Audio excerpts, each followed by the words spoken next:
ఇప్పుడు మనం ఏడంతస్తుల మేడ మీదకి ఎక్కినాం. అప్పుడు కింద అంతస్తుని ఎవడన్నా కూల్చేస్తే మనం పూర్తిగా మారుతాం కదా!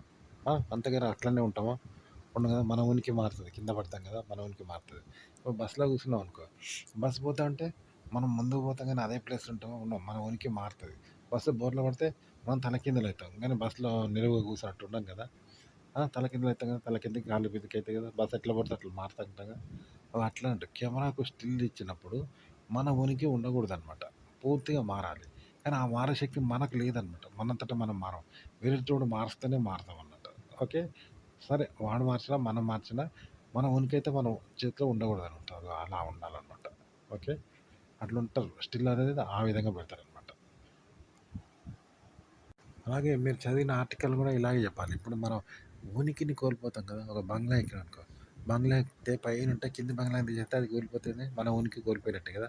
అలాగే ఉన్నాం పైకి. ఆ బంగ్లా పక్కకు పడుతుంటే మన కాళ్ళు పైకి, తల కిందకి ఇట్లా అయితది. ఆ! బస్సులో పోయినప్పుడు కూడా అంతే కదా! బస్సు పోతుంటే మన ఉనికిని కోల్పోతాం. మనం ఉన్న కాడ ఉండం ఆడ. బస్సు ముందుకు పోతే మనం ముందుకు పోతాం. బస్సు బోర్ల పడితే తలకిందులైతాం. బస్సు అడ్డం పడితే ఇటు కాలైతే అటు తల అయితది. ఇట్లా అయితా ఉంటాం కదా!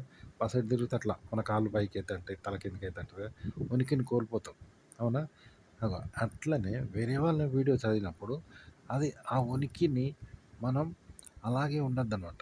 అదే ఉనికి ఉండకుండా ఆ ఉనికిని కోల్పోవాలి. అంటే దాని ఉనికిని మనం కొల్లగొట్టాలి.